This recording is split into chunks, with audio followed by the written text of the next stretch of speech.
বাংলাদেশ জাতীয়তাবাদী দল বিএনপির কেন্দ্রীয় কমিটির ভাইস চেয়ারম্যান ও সাবেক সংসদ সদস্য আলহাজ গিয়াস উদ্দিন কাদের চৌধুরীর নির্দেশে রাউজানের পাহাড়তলীতে বিশিষ্ট সমাজসেবক ও শিক্ষা অনুরাগী মোহাম্মদ আনসুর আলীর উদ্যোগে 295 দরিদ্র পরিবারের স্বল্প মূল্যে চাউল ও অসহায়দের নরনারীদের মাঝে বস্ত্র বিতরণ করা হয়েছে। সোমবার 25 নভেম্বর সকাল 11টায় পাহাড়তলী মকবুল চেয়ারম্যানের বাড়ির সম্মুখস্থ মাঠে এ উপলক্ষে সংক্ষিপ্ত আলোচনা সভায় প্রধান অতিথি ছিলেন বিশিষ্ট সমাজসেবক ও শিক্ষা অনুরাগী মোহাম্মদ আনসুর আলী। বিসমিল্লাহির রহমানির রহিম।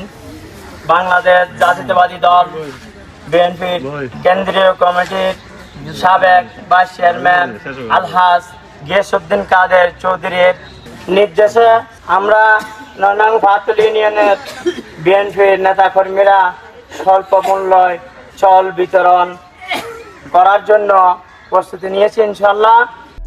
পাহাড়তলী ইউনিয়ন বিএনপির নেতা মোহাম্মদ আনোয়ার মিয়ার সভাপতিত্বে ও 9 নং পাহাড়তলী ইউনিয়ন ছাত্রদল নেতা মোহাম্মদ আজিজুল হাকিম খানের সঞ্চালনায় আনসুর ভাই এগিয়ে চলো, আমরা আছি তোমার সাথে, আমরা আছি তোমার সাথে। আনসুর ভাই এগিয়ে চলো, নয়নবাসীর অহংকার, আনসুর ভাইয়ের অহংকার, আনসুর ভাইয়ের অহংকার, নয়নবাসীর অহংকার। গরিব শুভেচ্ছা বক্তব্য রাখেন বিএনপির নেতা মোহাম্মদ মঞ্জুর বাহার।